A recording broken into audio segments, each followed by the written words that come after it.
Olá, seja bem-vindo ou bem-vinda ao meu canal e a essa série de resolução de questões tipo USMLE, em que eu resolvo questões que eu mesmo escrevi no modelo do que seria o USMLE ou outras dessas provas de revalidação médica. Bom, hoje nós vamos fazer uma questão de dermatologia que envolve um tema bastante clássico, uma diferenciação muito clássica, principalmente para o USMLE. Eu tenho também a minha outra série em que eu me dedico mais a resolver as questões mesmo em inglês, e essa em que eu dou um pouco mais de ênfase à parte de inglês médico. Então, hoje nós temos uma questão clássica que fala sobre doenças bolhosas da pele, blistering skin diseases. Então, aqui, question 3. A 42-year-old male patient, um paciente masculino de 42 anos, comes to the clinic due to recent appearance of multiple blisters on his torso and mouth. Então, ele vem à clínica devido à aparição recente de múltiplas bolhas. Blisters são bolhas. Blister, geralmente, se for ver a definição técnica mesmo, blisters são vesículas, são bolinhas com até meio milímetro. Acima disso, a gente falaria de bulle, ou bula, ou singular, bulle ou plural. Às vezes, em uma descrição de vinheta ou alguma coisa, blister às vezes é usada de modo a englobar tudo. Não é sempre, não é o significado mais técnico, mas às vezes acontece. Então, ele tem diversas bolhas no torso e na boca. He takes valsartan hydrochlorothiazide for hypertension and allopurinol for gout. Então, ele toma valsartan, hidroclorotiazida para hipertensão e allopurinol para gota. Ok. And denies starting any new medication in the last year. He has known allergies. Então, essas medicações não são conhecidas por causar alergias severas. Ele não começou nenhuma medicação no último ano e não tem nenhuma alergia conhecida. Physical examination shows erosions on the chest, shoulders and mouth with a few unruptured fluid-filled blisters. Então, o exame físico mostra erosões, isso é, as vesículas que foram rompidas, as bolhas que se romperam, no tórax, nos ombros e na boca, com algumas bolhas não rompidas, com algumas bolhas intactas, cheias de fluido. Pressing against the patient's skin causes it to slough off, creating a new lesion. Então, pressionar contra a pele do paciente faz com que ela se desprenda, se destaque, criando uma nova lesão, uma nova bolha. A skin biopsy is ordered to confirm the diagnosis. Uma biópsia de pele, uma biópsia cutânea, é solicitada para confirmar o diagnóstico. Which of the following was most likely seen on this patient's dermatopathology? Qual dos seguintes foi mais provavelmente visto na dermatopatologia desse paciente?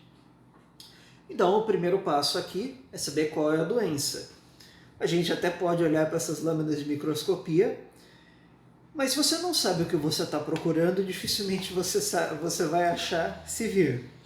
Então, aqui a gente tem diversas doenças, diversas afecções dermatológicas. O melhor caminho é a gente primeiro definir o que esse paciente tem.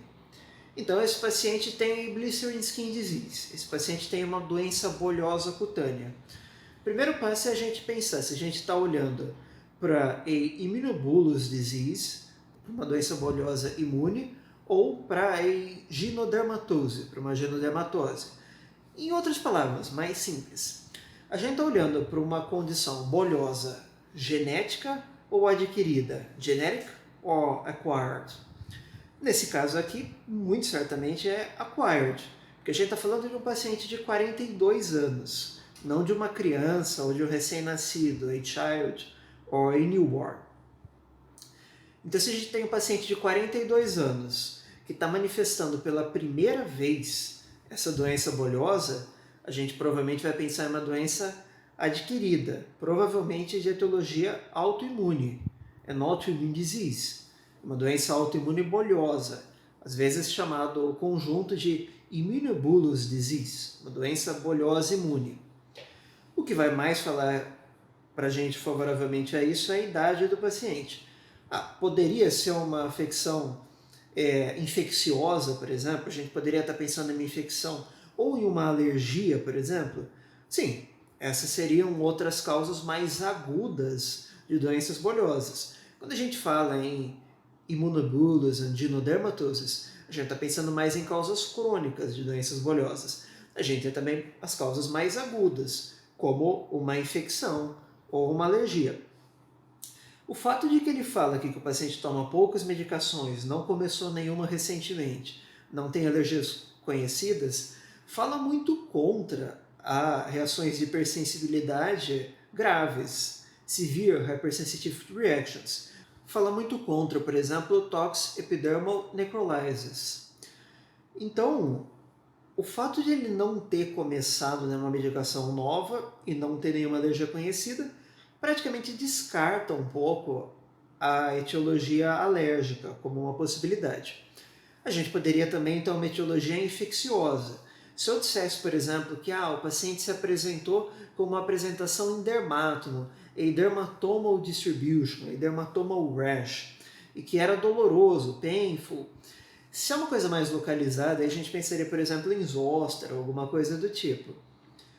Nesse caso, a gente não tem nenhuma característica clara que apontaria, por exemplo, para uma etiologia infecciosa, como zoster ou alguma outra. As bolhas são muito difusas por todo o tórax, ombros, boca. Então, elas estão muito difusas. Isso é o quê? É uma infecção de toda a pele, mas envolveu a boca também e o tórax. Então, assim, fala um pouco contra, num paciente de 42 anos, mas o que a gente estaria pensando exatamente de infecção bolhosa aqui? Então, fala um pouco menos a favor disso pra gente, e o que está se encaminhando mesmo é para a gente pensar numa doença imunobolhosa.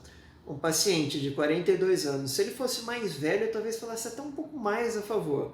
Mas esses 42 anos já está bastante dentro do que a gente esperaria de faixa etária. Então, um paciente de 42 anos apresentando um início relativamente súbito de diversas lesões bolhosas espalhadas por todo o corpo e, agora acima de tudo, isso é o que realmente vai apontar o nosso pensamento diagnóstico para essa parte mais imunobolhosa e especificamente para uma doença. Fala aqui, erosions on the chest, shoulders and mouth. Ou seja, tem envolvimento mucoso, mucosal involvement. O paciente tem lesões na boca. Isso é mais específico de algumas lesões, de algumas doenças específicas. Não são todas as doenças bolhosas que apresentam envolvimento mucoso. Então, assim, só por isso a gente já começou a pensar mais em algumas coisas. E depois, pressing against the patient's skin causes it to slough off. Ou seja, sinal de Nikolsky. Apertar a pele do paciente, girar ou apertar e empurrar faz com que a pele se desprenda, gera uma bolha. O fato de você conseguir desprender a pele do paciente e gerar uma bolha só apertando mostra que a gente está falando de bolhas superficiais.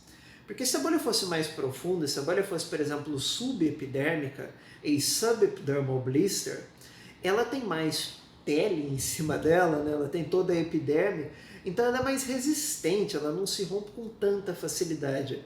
Isso é o que a gente vê, por exemplo, no pemphigoide bolhoso, bullous pemphigoid.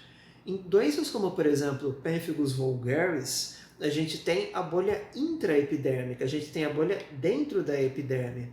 Então tem uma camada mais fina em cima dela e ela se rompe com muita facilidade quando você pressiona.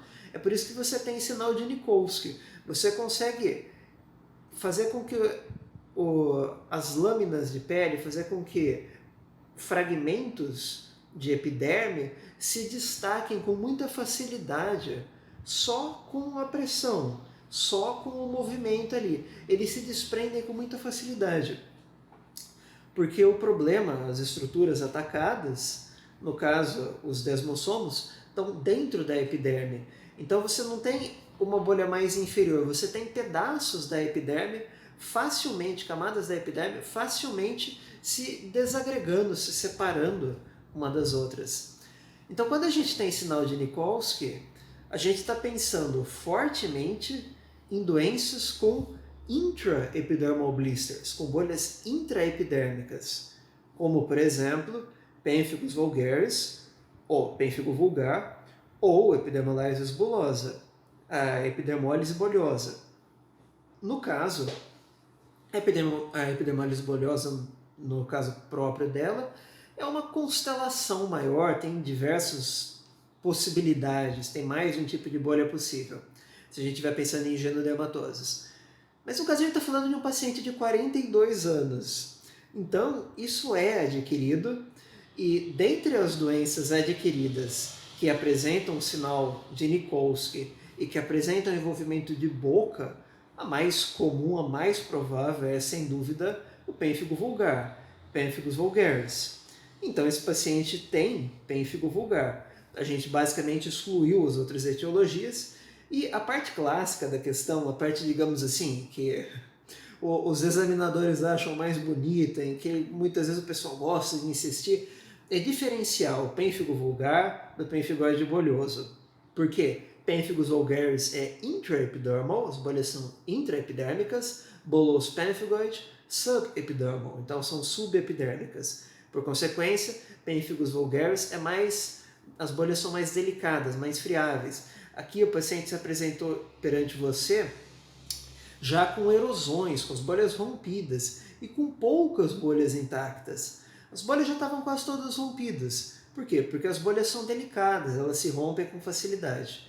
E o pênfigo vulgar, pemphigus vulgaris, tem envolvimento de mucosa. O bullous pemphigoid, pemphigoide bolhoso, não. Pênfigo vulgar quase sempre tem envolvimento de mucosa. Às vezes só envolvimento de mucosa, pelo menos na descrição mais clássica. Então aqui agora a gente sabe que o paciente, esse é um paciente de pemphigus vulgaris, de pênfigo vulgar, e é claro que seria muito simples ele simplesmente perguntar qual é a doença. Então não pode ser tão simples, interprete agora, vamos ver se você sabe identificar o pênfigo vulgar olhando. Se você quiser pausar o vídeo para olhar as alternativas, esse é o momento. Bom, primeiro ponto, aqui a gente olha as diversas questões, e mesmo que você não seja um grande fã de dermatopatologia, de histologia, primeiro, a gente não vai conseguir ver, com esse grau de magnificação aqui, a gente não vai ver achados como, por exemplo, atipia, permanência do núcleo nas células, a gente não vai, paraqueratose, a gente não vai ver isso com esse grau de magnificação. O que você vai ver é, você sabe que você está buscando uma doença bolhosa. Quais são as alternativas que têm alguma bolha? A não tem, B tem, C tem, D não tem, E não tem. Então vamos começar tirando aquelas que a gente já sabe que não são, mas quase que por curiosidade. Então, a alternativa A aqui, na verdade a gente tem actinic keratosis, ceratose actínica. Geralmente no inglês eles têm uma preferência muito forte por usar K. No português geralmente a gente aceita as duas formas, ceratose, queratose, cetamina, ketamina. De modo geral, assim, no inglês, se tiver que chutar, chute o K, actinic keratosis. Geralmente eles usam a pronúncia com K. E é escrita também a grafia. Nesse caso, o que a gente observa, primeiro a gente não vê bolha nenhuma, então não é o que a gente está procurando, mas a primeira coisa que a gente observa é o quanto de epiderme que a gente tem aqui. Então aqui a gente tem um caso de acantose, acanthosis. Você vê como a epiderme está espessada, tem um monte de epiderme aqui. Então esse aqui é um caso de ceratose actínica. Continuando a nossa exclusão. Aqui a alternativa D. Na alternativa D, na verdade, isso aqui não é nem pele, isso aqui é uma lâmina squamous cell carcinoma of the larynx. Então isso aqui é uma lâmina de laringe, em que a gente está vendo um carcinoma escamocelular. Em português a gente às vezes une as palavras, pode falar carcinoma escamoso, às vezes fala escamocelular, em inglês geralmente as palavras vêm separadas, squamous cell carcinoma, squamous cell carcinoma, carcinoma escamocelular, é a mesma coisa. Mas o que a gente vê, aqui a magnificação está aumentada, a gente nem vê a superfície aqui, o que a gente vê é que tem keratin pores, pérolas de queratina numa tradução, ao pé da letra, na tradução que a gente usa mais, pérolas córneas. Essa deposição de queratina que a gente vê aqui, que é muito característica de carcinomas escamocelulares. Viu keratin pores? Viu keratin pores? Eu troquei o trocadilho aqui não intencional. Viu? Keratin pores, pense em squamous cell carcinoma, carcinoma escamocelular de modo geral, que não é o que a gente está procurando, a gente não está procurando nenhum tipo de câncer. Mas o que eles geralmente chamam de pérolas de queratina, keratin pores, a gente geralmente chama de pérolas córneas, em português, a mais difundida. E por fim, aqui a gente tem uma verruca vulgaris, uma verruga vulgar, em que o que chama a atenção é que a gente tem essas papillary upward projections, essas projeções papilares assim para cima, e um monte de queratina em cima. A gente tem aqui um pouco de hyperkeratosis. Olha quanta queratina tem em cima dessas projeções. Então essas projeções papilíferas e um monte de queratina em cima. Isso é uma verruga vulgar. Mas a gente nem precisaria saber disso, a gente está procurando uma doença bolhosa. Então a gente já está pensando ou em B ou em C. E aí a grande diferença aqui entre B e C, eu já vou adiantar que uma é uma imagem de pemphigus vulgaris, pênfigo vulgar, que é o que a gente está procurando, e a outra é bullous pemphigoid, pemphigoide bolhoso. E a grande diferença entre as duas é que pemphigus vulgaris é intraepidermal, as bolhas estão dentro da epiderme, e bullous pemphigoid é subepidermal. As bolhas estão embaixo da epiderme, entre a epiderme e a derme. E aqui a gente vê que a alternativa C é o bullous pemphigoid. A gente vê aqui que as bolhas estão claramente dividindo a epiderme da derme. Você vê aqui muito claramente o lugar da bolha e você vê que acima da bolha é derme e abaixo da bolha... Hoje está difícil. A gente vê claramente que acima da bolha é epiderme e que abaixo da bolha é derme. Está muito claro que a gente vê que a divisão está muito bem marcada. Não tem nenhuma célula de epiderme aqui embaixo da bolha. A gente vê que tem uma transição muito clara. Epiderme, bolha, derme. Então a gente tem aqui subepidermal blister, uma bolha subepidérmica, típica de pemphigoide bolhoso. Enquanto que em B, aqui é a nossa alternativa correta, a gente tem intraepidermal blisters. São várias aqui, é um pouquinho mais difícil de ver, mas o que a gente vê é que aonde as bolhas surgem, as bolhas estão cercadas por células parecidas. Tanto acima das bolhas quanto abaixo das bolhas, a gente tem células de epiderme. Você vê que a transição dermoepidérmica, dermoepidermal junction, está mais baixa aqui, não tem bolhas entre a derme e a epiderme. Na transição dermoepidérmica aqui, está intacta, não tem nenhuma bolha nesse ponto. As bolhas estão dentro da epiderme. Você vê que tanto o assoalho quanto o teto das bolhas é feito de derme.